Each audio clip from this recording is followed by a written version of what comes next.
అబద్ధాల పుట్టతోని ఆ రోజు మేనిఫెస్టో పెట్టి అందరినీ మోసం చేసి ఇస్తారేమో అనేటువంటి భ్రమలో మరి ఓట్లేసి అధికారం ఎక్కిన తర్వాత ఇప్పుడు మాట్లాడుతుంది ఏంది? మీరు అడిగితే ఏం మాట్లాడుతుండు? మీరు తులం బంగారం ఏదయ్యా అంటే నీ గుడ్లు తీసి గోళీలు ఆడుకుంటా అంటాడు, నీ పేగులు తీసి మెడలు వేసుకుంటా అంటాడు. మనము చాలామంది రాజకీయ నాయకులను చూసినాం. ఇటువంటి ముఖ్యమంత్రిని చూస్తామా? ముఖ్యమంత్రి అంటే ఎట్లుండాలి? ఇప్పుడు మా ఇంట్లల్లో మా మన్మడు చిన్నపిల్లలు, అరే ఏం రా బాగా చదువుకుంటున్నావు అంటే నీ గుడ్లు తీసి గోటీలు ఆడుకుంటా అంటూ. అంటే ఎవరు చెప్పారు మీకంటే రేవంత్ రెడ్డి చెప్పిండు. అంటే తెలంగాణ రాష్ట్రాన్ని సాధించినటువంటి ఒక జాతిపితను పట్టుకొని ఎవడ్రా నువ్వు అని మాట్లాడుతుండంటే ఇక భగవంతుడు చూస్తాడు. భగవంతుడు సందర్భం వచ్చినప్పుడు ఇట్లా మాట్లాడిన వాళ్ళ పరిస్థితి ఏమవుతుందో ఆ భగవంతుడు ఆ పాపం వాళ్ళ మీదనే పోతుందని చెప్పి నేను ఈ సందర్భంగా తెలియజేస్తూ ఉన్నాను. ఎందుకంటే మీరు చేసింది లేదు, చెప్పిన హామీలు నిలబెట్టుకుంది లేదు, దొంగ మాటలు చెప్పి రాజ్యం వెళ్తామని. రేపు మొన్న జరిగిన మున్సిపాలిటీ ఎలక్షన్లు వస్తాయి. మున్సిపల్ ఎలక్షన్లు గతంలో జిల్లా పరిషత్ కానీ మండల్ పరిషత్ కానీ మున్సిపాలిటీలు కార్పొరేషన్లు మన 10 సంవత్సరాల ప్రభుత్వంలో 95% మనమే ఉన్నాం. అన్నిట్లా 32 జిల్లా పరిషత్ చైర్మన్లు మనమే, మున్సిపాలిటీ చైర్మన్లు మనమే, కార్పొరేషన్లు మనమే, 99 కార్పొరేటర్లు కూడా మనమే. ఇక కొన్ని టీవీలు పత్రికలలో చూస్తున్నాం, వన్ సైడ్ అయిపోయింది. ఇగో అధికారం ఏంటంటే ప్రభుత్వం తన చేతులు ఉన్నప్పుడు ఒక 2.5-3 సంవత్సరాల ప్రభుత్వం ఉన్నప్పుడు ఏంటంటే ఏమో ఇంకేమన్నా వస్తాయేమో అనేటువంటి ఆశలతోని ఓట్లు వేస్తుంటారు. కానీ వాళ్ళు కాంగ్రెస్ ప్రభుత్వం 80% పైన గెలుస్తేనే గెలిచినట్టు, 55, 60, 70%తో గెలిస్తే అది ఓడిపోయినట్టే లెక్క అనేటువంటి విషయాన్ని నేను ఈ సందర్భంగా తెలియజేస్తూ ఉన్నాను. ఏంది డబ్బులతోని విచ్చలవిడితనం, మద్యము డబ్బులు, నిన్న టీవీలు చూసారు కదా, విచ్చలవిడితనం. కానీ జనరల్ ఎలక్షన్లు వచ్చినప్పుడు, రేపు 29 ఎలక్షన్లు వచ్చినప్పుడు నీ మద్యము, నీ డబ్బులు, నీ పోలీసు, నీ కథ అవన్నీ గులాబీ జెండా ఏం చేయాలనో చేసి చూపిస్తుందని చెప్పి నేను ఈ సందర్భంగా తెలియజేస్తూ ఉన్నాను. అధికారం ఎవ్వడికి శాశ్వతం కాదు, ప్రభుత్వాలు వస్తుంటాయి పోతుంటాయి.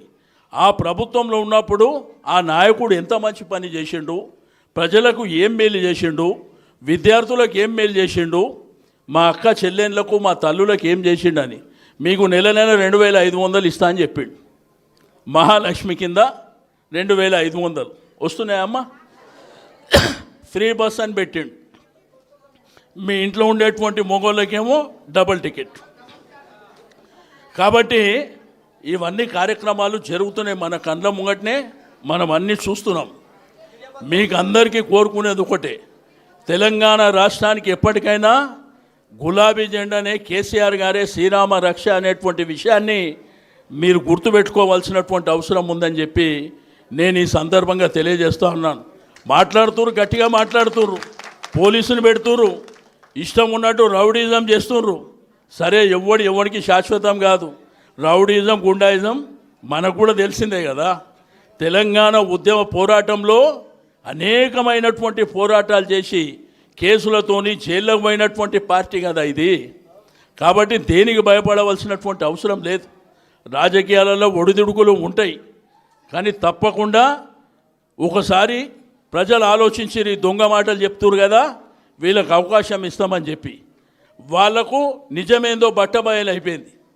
తిరిగి కేసీఆర్ గారు వస్తే 15-20 సంవత్సరాల వరకు తిరిగి ఈ రాష్ట్రంలోనే గులాబీ జెండా ఉంటుందనేటువంటి విషయాన్ని మనం గుర్తుపెట్టుకోవాల్సినటువంటి అవసరం ఉంది. ఒక రాష్ట్రాన్ని సాధించినటువంటి నాయకుడు, ఒక రాష్ట్రాన్ని పరిపాలన చేసినటువంటి నాయకుడు, నా రైతు బాగుండాలి, నా అక్క చెల్లె బాగుండాలి, నా తమ్ముళ్ళు బాగుండాలి, ప్రజలు బాగుండాలని నిరంతరం శ్రమ చేసినటువంటి నాయకుని పట్టుకొని, అంత వయసున్నటువంటి నాయకుని పట్టుకొని ఈ నీచమైనటువంటి భాష మన కళ్ళారా చూస్తున్నాం. ఈ విధమైనటువంటి భాషని ఈరోజు మనం మొన్న ముఖ్యమంత్రి గారు హార్వర్డ్ యూనివర్సిటీకి పోయిండంట. ఎక్కడ? అమెరికాలో. హార్వర్డ్ యూనివర్సిటీకి ఆయన వచ్చిన తర్వాత ఏం మాట్లాడిండో చూసారు. అందరం ఏమనుకున్నాం, ఈయన యూనివర్సిటీ పోయి వచ్చిండు కదా, కొంత పద్ధతి మారుతుందేమో, భాష మారుతుందేమో. వచ్చిన తెల్లారే షురూ చేసాడు. కాబట్టి కుక్క తోకకు అది ఎంత చేసినా అది వంకరనే ఉంటుంది అనేటువంటి విషయాన్ని మనం గుర్తెరగాలని చెప్పి నేను ఈ సందర్భంగా తెలియజేస్తూ ఉన్నాను. నేను షేర్లింగంపల్లి కార్యకర్తలకు, నాయకులకు అందరికీ మీరు ధైర్యంగా ఉండండి, మేము ఉన్నాం మీ వెనుక. మీకు అన్ని విధాలుగా మేము అండదండలుగా ఉంటాం.